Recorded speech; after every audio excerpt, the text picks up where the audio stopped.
주님 평화. 여러분 하느님을 믿으십니까? 예, 믿습니다. 그러죠. 예. 그러면 여러분 하느님을 믿는 사람으로서의 그 모습으로 살아가고 계십니까? 믿는 이다운 모습으로 살아가고 계세요? 아마 그 응답은 여러 가지일 겁니다. 그러려고 노력하고 있습니다. 많이 부족합니다. 그러지 못했습니다. 이런 식으로 얘기를 하실 거예요. 저는 완벽하게 믿음 생활을 하고 있습니다 라고 말하시는 분들은 당연히 안 계시겠죠. 그렇다면 우리는 하느님을 믿는다라고 고백하는 것이 허위 과장이 되는 겁니다. 그죠? 믿는다고 얘기했으면 믿는 대로 살아야 되는데 그렇지 못하다고 한다면 과장이죠. 혹은 허위죠. 엄밀히 말하면 우리는 하느님을 믿습니다라고 하는 그 믿습니다, 하느님과 믿습니다 사이 그 행간에는 이런 의미가 있겠죠. 우리의 믿음은 부족하오나 하느님께서 그 부족한 부분을 채워주시리라 믿습니다.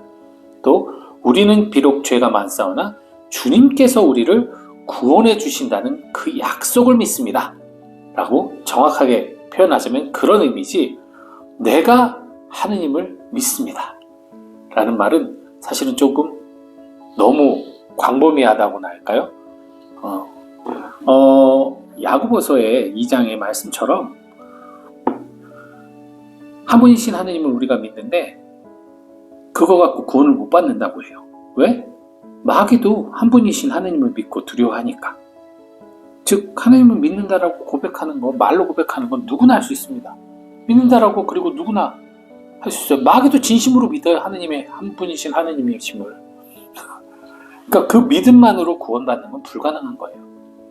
그래서 야고보 사도도 믿음과 행실을 함께 병행하는 거로 얘기를 하시죠. 이 믿음이라는 거, 사실 믿음이 단단해지려면 결국은 그 바탕, 반석이 단단해야 돼요. 예수 그리스도라는 이 죄를 용서하시는 하느님에 대한 우리의 마음이 단단해야 되는 겁니다. 그래서 우리가 예수를 믿으라는 얘기를 하는 거예요. 그분의 그 자비와 사랑과 어마어마한 자비와 사랑, 우리가 상상할 수 없는 그 놀라우신 사랑을 믿고, 그래서 우리가 용서받을 수 있음을 믿으라는 거죠. 근데 그 바탕이 약하면 늘상 흔들리는 거죠. 그래서 우리 믿음이 오락가락 하는 거예요. 믿음이 막 이렇게 타오르는 것 같다가도 어느 날은 내 믿음이 한없이 부족한 것 같기도 하고, 이러한 롤러코스터와 같은 그러한 느낌을 받는 이유가 바로 그 바탕이, 반석이 단단하지 않기 때문이죠. 우리가 자꾸만 단단한 주님 위에 우리의 두 믿음의 마음을 올려놓는 것이 아니라 단단해 보이는 거짓된 이 세상의 위선에, 세상의 그 속됨에 발을 올려놓기 때문이죠. 제가 며칠 전에 받으러 어떤 자매님 가게에 간 적이 있는데 거기서 개신교 방송을 틀어놨었어요. 개신교 방송을 틀어놨었어요. 라디오 방송인데 그분 얘기로는 그게 이 개신교판 기도를 부탁해다 라고 얘기하시는 거예요. 제가 출연하는 평화방송 기도를 부탁해처럼 신도들이 전화를 해서 자기 어려운 사연을 이야기하면 목사님하고 아나운서가 들어주고 피드백을 해준 다음에 기도를 해주는 프로그램인데, 정확하게는 제가 할 수 없지만 비슷하게 이제 설명을 해드리자면, 목사님이 먼저 기도의 이끌은 항상 개신교의 그 좋은 전통이죠. 하느님께 영광 찬미를 다 드려요. 그러면서 예수 그리스도의 그 궁휼하심과, 하느님의 궁휼하심과 예수 그리스도의 구원의 역사하심을 막 찬양을 합니다. 그런 다음에 우리를 모두 송두리째 가져가 주시고 우리를 봉헌하오니 주님만으로 족하고 주님만 있으면 모든 것 아무것도 아쉬움이 없다, 이런 얘기를 합니다. 좋죠. 그런 다음에 이어지는 것이 다 이거예요.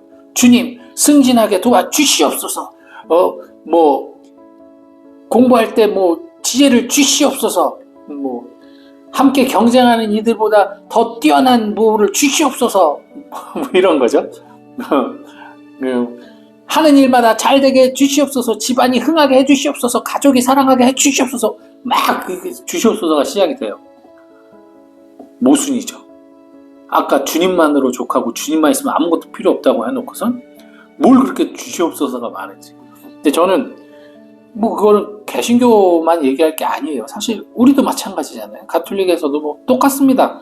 성령 기도에 가면은 마찬가지죠. 하느님만 있으면 행복하다고 하면서 온갖 가족의 대소사를 거기서 얘기하면서 은총 주시옵소서 하고 있어요. 사실은 모순이에요. 확실히 하느님만으로 족한데 뭘 그렇게 이 세상에 필요한 거를 달라고 합니까? 하느님께 봉헌하고 하느님 뜻대로 이루어 주시옵소서가 가장 이상적인 기도죠, 사실. 그러나 우리가 나약한 인간이기 때문에 어쩔 수가 없어요. 저도 마찬가지입니다. 고통받는 사람들, 그리고 뭐 내 가족들이 어려울 때 하느님께 당연히 이 고통받는 사람을 치유해 주시옵소서 기도하고, 뭐 가족들 힘들어할 때 이 가족들에게 위로와 평화를 주시옵소서, 이 어려움을 해결하게 해주시옵소서 기도해요. 단 기도의 방법이, 저는 그것을 하느님이 정해진 운명을 바꿔주기를 기도하지는 않습니다. 저 같은 경우는 그렇게 하지 않고 성령의 은총으로 저희가 용기를 얻어서, 힘을 얻어서, 지혜를 얻어서 저희가 스스로 그것을 헤쳐나갈 수 있는 힘을 달라고 청하는 거죠. 그리고 시도하는 거고. 그리스도인이 해야 될 기도는 거기에 있습니다. 물론 하느님께서는 기도를 간절히 자꾸만 청하면 주시긴 하세요. 불의한 재판관 이야기에서도 그랬고요. 그리고 불의한 재판관과 가부 이야기에서도 그랬고, 새벽에 친구의 집을 찾아서 빵을 달라고 하는 그 이야기도 마찬가지죠. 끊임없이 조르면 해줍니다. 왜요? 하느님은 선인에게나 악인에게나 똑같이 비를 내려주시는 공평하신 분이기 때문에. 해주시긴 해주시되 악인은 결국 그거는 주지만 구원에 이르지 못해요. 이 세상에서 내가 얻는다고 해서 그게 복이 아니라는 겁니다. 그래서 조르고 졸아서 받는 것이 중요한 게 아니라 우리 그리스도인들은 구원이 가장 중요한 목표이기 때문에 해 주시옵소서의 기도의 방향이 어떠한 나의 처지가 나아지는 것에 대한 기도가 아니라, 내가 어떠한 환경 안에서도 마음의 평정심을 가지고 주님에 대한 나의 사랑을 잃어버리지 않도록 내가 노력하게 싸우니 주님 그 노력에 당신의 힘을 더해 주셔서 내가 유혹에 빠지지 않고 흔들리지 않고 나아가게 해주길 바라는 천원의 기도를 하셔야 되는 거예요. 즉 내가 공부를 해서 시험을 보려고 한다면 이 시험에 합격하게 해주시옵소서가 아니라, 이 시험을 위해서 노력하는 내가 그 노력이 헛되지 않도록 주님 저의 노력함에 있어서, 그 공부함에 있어서 갖가지 유혹을 이겨낼 수 있는 힘을 달라고. 그럼 주시면 그걸 잘 받아서 활용해야 되는 거죠. 힘을 달라고 많은 기도해놓고 내가 정작 공부를 안 하고 게임을 하고 자빠져 자고 한다면 당연히 시험은 못 보는 거죠. 달라고 해서 주셔도 그것을 쓸 수 있어야지 또 그것은 이루어지는 거니까요. 쓰는 것도 우리의 몫이죠. 사용하는 건.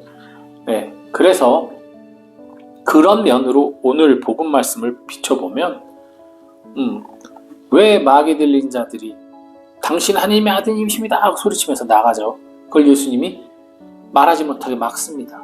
아까 말씀드린 이유 때문이에요. 사람들로 하여금 그걸 고백해요. 하나님의 아들이야. 사람들은 예수님을 하느님으로 보겠죠. 그 얘기를 듣고 그때부터는 해 주시옵소서가 되기 때문이에요. 해 주시옵소서가. 자신의 합당한 응답과 노력이 아닌 그저 하느님이니까 나의 불편함을, 나의 모자람을, 나의 부족함을 채워주시옵소서. 이 기도, 이 청원밖에 있지 않게 되는 거죠. 즉 입으로는 하느님 믿습니다 하면서도 결론적으로는 그저 내가 필요한 것만 받으려고 하는 욕망 속에서 하느님을 따르는 삶이 아니라 내가 있는 곳에 하느님이 와서 다 베풀어 주기를 바라는 그러한 낮은 신앙생활을 하게 되기 때문에 사탄의 입을 막아버린 겁니다. 그 누구나 할 수 있는 말 하지 마라. 당신 하느님의 아드님이십니다. 하느님이심을 믿습니다. 누구나 할 수 있는 말이에요. 그거 하지 마라. 너희의 믿음은 너희의 부족함을 인정하고 너희의 죄악을 인정하고 그러한 너희를 영원한 생명으로 이끌어주는 하느님을 내가 따라갈 수 있도록 끊임없이 청하는, 그리고 그 기도의 응답으로 너희들이 끊임없이 회개하는 삶을 사는 것. 그것이 우리 기도의 목적이 돼야 돼요. 그러면 나머지는 하느님께서 주시겠다고 하신 거예요. 악인에게도 비를 내리시는 하느님이 의인에게 왜 안 주시겠어요? 근데 우리는 조급하고 급하니까 찬양 받으시라고 하고 당신께 다 봉헌한다고 하고 당신만 족이면 모든 게 족하다고 해놓고선 계속 주시옵소서 조르는 거죠. 불안하니까. 그러니 여러분, 저도 마찬가지고 이 믿음의 반석을 단단하게 만드는 작업을 끊임없이 해야 됩니다.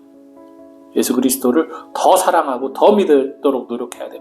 그분의 자비를, 그분의 사랑을, 그분의 십자가를 더 믿도록 강화하셔야 돼요.